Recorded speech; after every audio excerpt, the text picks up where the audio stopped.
वर्तमान सत्सनय वर्धमान स्वामी की, आचार्य भगवान पूज्यपाद स्वामी की, आचार्य गुरुवर विराट सागर जी महाराज की, आचार्य गुरुवर ईश्वर विभव सागर जी महाराज की, अहिंसामय विश्व धर्म की।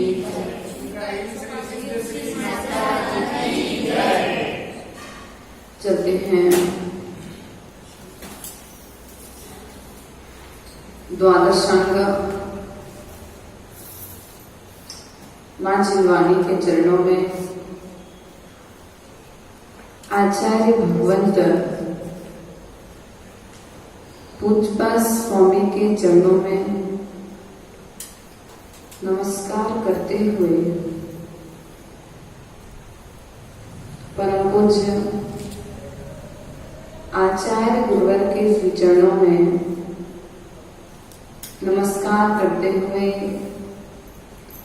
हृदय रूपी वेदी पर आह्वान करते हैं, स्थापित करते हैं, हे गुरुवर आप हृदय रूपी वेदी पर आकर के विराजमान हुए और इस धर्म सभा को संचालित करिए। इन भावनाओं के साथ में गुरु चरणों में बारंबार नमस्कार करते हैं। आचार्य भगवंत पूज्यपाद स्वामी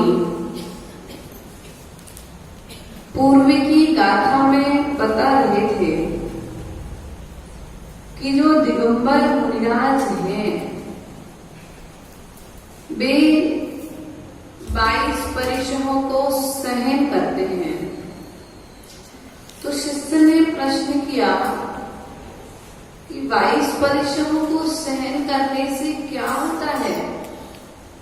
तो आचार्य भगवंत कहते हैं 22 परिश्रमों को सहन करने से अनादि काल से किए हुए कर्मों की तीव्र निर्जरा होती है। एक नल से पानी निकल रहा है और एक बड़े पंप से पानी निकल रहा है। कर्म तो प्रत्येक जीव के आश्रम बंध रूप रोज उदय में आ रहे हैं, रोज क्रिया चल रही है। ऐसा कोई भी समय नहीं है जब कर्म की निर्जरा ना हो रही हो और कर्म का बंध ना हो रहा हो। आप धर्म सभा से बाहर जाएंगे, कर्म का बंध होगा। धर्म सभा में कर्म की निर्जरा होगी, शुभ कर्म का बंध होगा।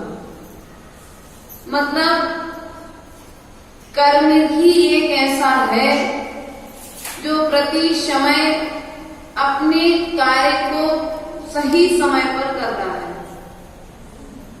वह एक भी मिनट के लिए रुक नहीं रहा है। व्यक्ति अच्छी क्रिया करे तो वह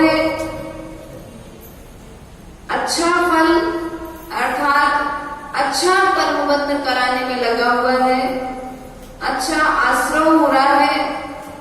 और व्यक्ति अशुभ क्रिया कर रहा है तो उसे उसकी अशुभ क्रिया के अनुरूप कर्म का बंध हो रहा है। प्रिय बंधुओं, ध्यान रखना है कि कर्म का कर्ता कौन है।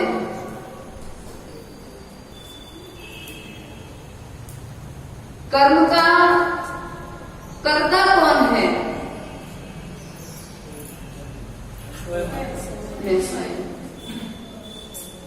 कर्म का कर्ता जब हो तो कर्म का भोक्ता कौन है?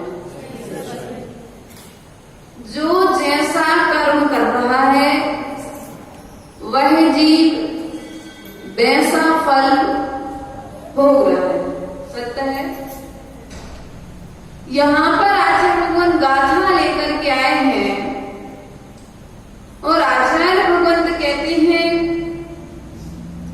कि जीव ने कर्म का अर्थात भोक्ता वाला जो है उसे स्वयं को मान करके रखा है पर वस्तुओं का कर्ता, स्व का कर्ता मान करके नहीं रखा कि मेरे लिए जो दुख मिल रहा है इसका कर्ता मैं स्वयं हूं। ऐसी मान्यता मान करके नहीं रखी है। उसने तो मान्यता यह बना करके रखी है कि पर वस्तुएं जितनी भी संसार में दिख रही है उन सब का कर्ता मैं हूं। यदि मैं नहीं होता ना तो चातुर्मास नहीं होता, मैं नहीं होता तो घर नहीं चलता, मैं नहीं होता तो खाने नहीं मिलता। मैं पर का करता हूं। अच्छा भगवान कहते हैं ये जो तुमने बुद्धि बना करके रखी है, यह तो तुमने चिंतन बना करके रखा है, पर का कर्ता तुमने अपने आप को मान करके रखा है। यही तुम्हारे लिए दुख का किसका कारण है? मिथ्या है। क्या है? संसार में प्रत्येक जीव की ऐसी परिणति है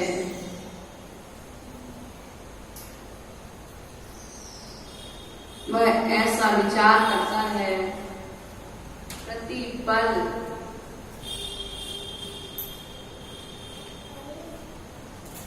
मैना सुंदरी के पिता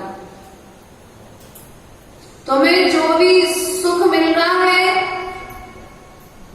वह सब मेरे कारण मिल रहा है, मेरा दिया हुआ है।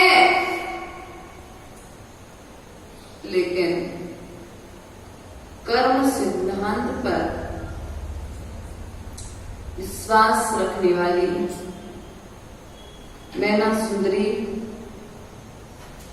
क्या कह रही है? क्या कह रही है? यह सब मुझे मेरे कर्मों से मिल रहा है। यदि हमने आपके कर्तापन की पुष्टि नहीं की, इसका मतलब मुझे पनिशमेंट, सजा मिला। यदि मैं कह दूं, देखो जिनदत्त सेठ मणिमाली मुनिराज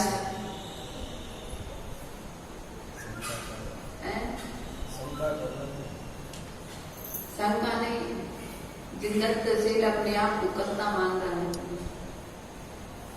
कि मैंने आपकी सेवा की और आपने उसका क्या फल दिया। शंका तो ठीक है, विषय नहीं शंका वाला है, कर्ता बुद्धि आ गई। मैंने आपकी सेवा की है, यदि मैं आपकी सेवा नहीं करता तो आप मुनि पद प्राप्त नहीं होते। भैया एक कहानी और आई थी, वैद वाली, जिनदत्त मुनिराज की औषधि जिन्होंने की थी, नहीं जिनदत्त की नहीं थी, कृष्ण और रुक्मणी वाले द्वारिका की थी, कहानी सुनाई थी। औषधि वाली रत्न नाम की, जो रत्न काष्ठा नाम की जो औषधि चलाई थी, रत्न काष्ठ छोड़ चलाया गया था। उस समय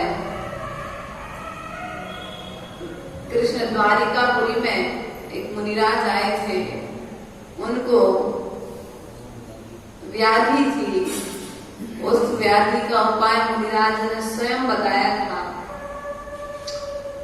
चल तो गई औषधि, लेकिन जो वैद्य थे उनकी भी कुछ औषधियां मिला के चला दी। अब मुनिराज उस वैद्य की प्रशंसा नहीं कर पाए। अरे मेरी औषधि ली और सभा में कहता है कि मेरे पुण्य उदय से मैं ठीक हुआ हूं, चक्रवर्ती की औषधालय से आई हुई औषधि भी ठीक नहीं कर सकती थी। इतना अहंकार है मुनिराज को। विचार करते करते मुनिराज तो जंगल में चले गए। जंगल में जाने के बाद समाधि को प्राप्त हो गए। यहाँ बंदर भी देव पर्याय को प्राप्त हो गया, निदान बंद कर दिया, निदान नहीं किया, सुगति का बंद कर दिया, खोटे परिणामों से मरण किया तो त्रियंच गति को प्राप्त हुआ। वह देव एक दिन उसी जंगल से निकल रहा था, उसने किसी मुनिराज को देखा और देख करके मुनि मुद्रा में अर्थात मुनि रूप में, या ऐसा कहना चाहिए जिस प्रकार से मुनिराज ध्यान करने बैठे थे, उस प्रकार से उसी जंगल में ध्यान करने बैठ गया वो देव।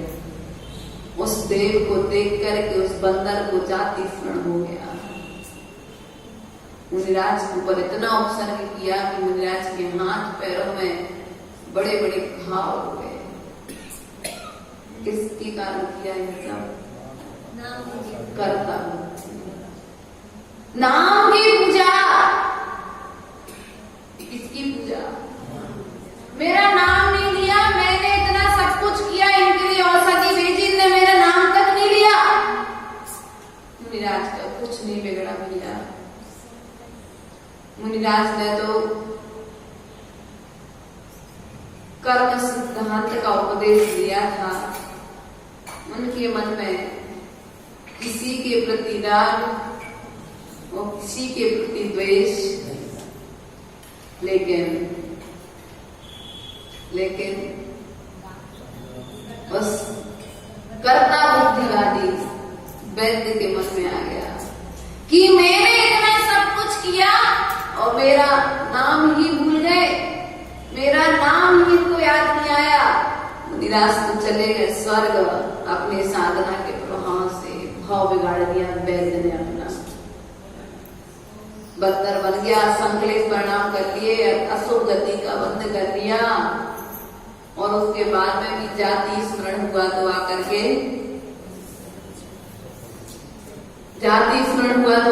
फिर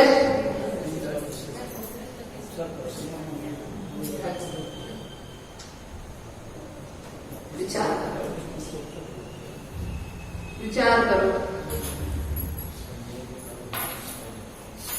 सब मैं के कारण घूम रहे हैं संसार में, बिना मैं को छोड़ जाओ। इसलिए भैया कर्ता बुद्धि का त्याग करो। कर्ता बुद्धि बड़े बड़े दुखों का कारण है। मैं घर का करता हूँ, मैं परिवार का करता हूँ, मैं माता का करता हूँ, मैं पिता का करता हूँ। यदि मैं नहीं होता तो रहने के लिए घर नहीं मिलता, मैं नहीं होता तो खाने के लिए रोटी नहीं मिलती, मैं नहीं होता तो पहनने के लिए अच्छे कपड़े नहीं मिलते, मैं नहीं होता तो अच्छी गाड़ी में घूमने नहीं मिलता, मैं नहीं होता तो ऐश और आराम की जिंदगी जीने। आचार्य भगवान कहते हैं कि कर्ता बुद्धि जो चल रही है तीव्र पाप कर्म के उदय से चल रही है। एक बात, कर्ता बुद्धि तीव्र पाप कर्म के उदय से आती है। अपने आप को कर्ता मानना है। दूसरी चीज आचार्य गुरुदेव के मुख से सुना था कि तुम कर्ता तो हो दूसरे के लिए, मान रहे हो तुम, लेकिन तुम सामने वाले के पुण्य के दास हो, नौकर हो। अभी बेटा गर्भ में आया है, अभी माता गर्भवती मान रही है, अभी जन्म होगा कि नहीं होगा, और जन्म होगा तो जीवित होगा कि मरण रूप होगा, इस बात से कोई ठिकाना। लेकिन पिता को चिंता हो गई, पिता को चिंता हो गई, यदि बेटी होगी तो दहेज के लिए पैसे इकट्ठे करना है, वो अपना पुण्य लेकर के आई, गर्भ में भी उसका पुण्य। जन्म लेने के बाद में उसे क्या खिलाना है, क्या पहनाना है, बच्चे को चिंता नहीं है। पुण्य उदय तीव्र लेकर के आए तो उसके पुण्य के दास अर्थात नौकर हो। करता नहीं हो, करता। अरुण कुमार जी, आपको लग रहा है आप कर रहे हो अपने पोते के लिए सब कुछ, नहीं कर रहे। उतना पुण्य लेकर के आए कि तुम उसके पुण्य की नौकरी कर रहे हो। पुण्य के नौकर अपने आप को महान मत मानना।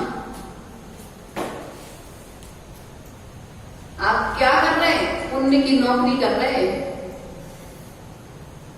तुम दूसरे को सुख देना चाह रहे हो, लेकिन वह वस्तु तुम्हें स्वयं सुख नहीं दे पाएगी। जिस वस्तु को जोड़ करके तुम सोचते हो सामने वाले को सुख मिल जाएगा, नहीं मिलेगा। जिस कर्ता बुद्धि से तुम्हें सुख नहीं मिलेगा, उस कर्ता बुद्धि से दूसरे को सुख कैसे मिलेगा?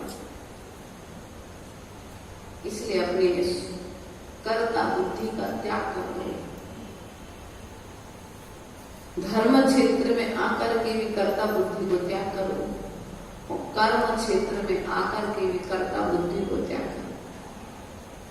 मैना सुंदरी के पिता ने क्या किया?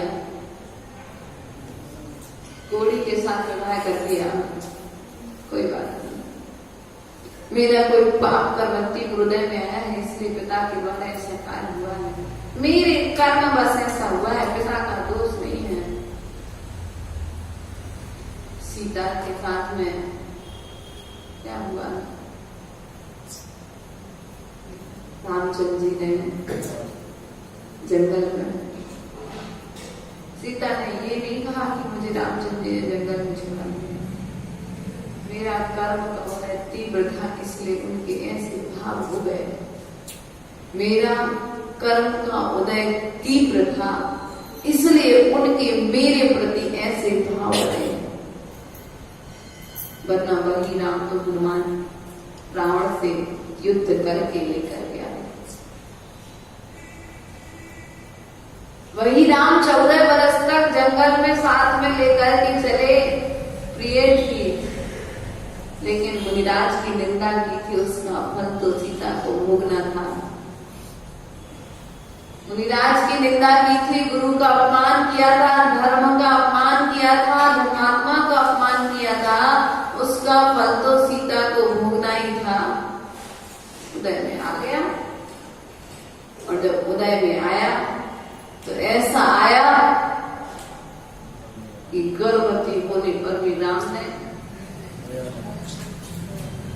एक धोबे की बात, किसकी बात? एक नगर में रहने वाले पूजा के छोटे से व्यक्ति की बात रामचंद्र जी को लग गई। हम कैसे माने सीता सकते हैं रावण के घर में रहकर के आई है। रातों रात तीर्थ वंदना के बहाने जंगल में छुड़वा दिया गया। तब भी सीता ने ये नहीं कहा कि तुमने हमें जंगल में छुड़वा दिया। तब सीता ने क्या कहा था? पिछले किसी जन्म में मैंने निंदा की होगी, विरह कराया होगा या गुरु निंदा की होगी। हाय सीता रोए, हाय सीता रोए, पर निंदा के कारण तुमने हमें निकाला है। सम्यक दर्शन छोड़ न देना जो रखवाला है। क्या कहा सीता ने कि आपने भले ही मुझे किसी कारणवश निकाल दिया, लेकिन धर्म को, और हमारा उपदेश क्या होगा? हमारा उपदेश क्या होता? आज यदि हमारे साथ में ऐसी कंडीशन होती तो सीधा कोर्ट में मिलते हैं। आप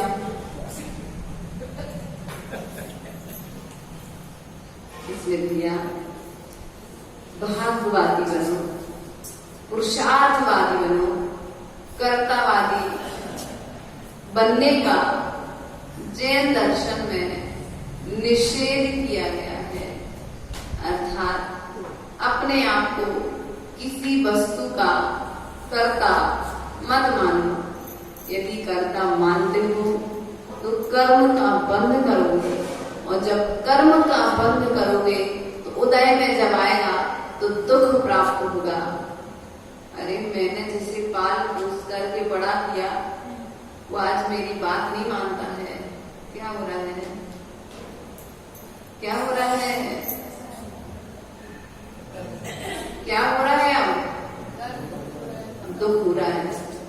मेरी बात नहीं मानता है। मैंने जिसे रात और दिन जिसकी सेवा की, जिसे कभी एक कष्ट नहीं होने दिया, दुख उत्पन्न हो रहा है। कुमार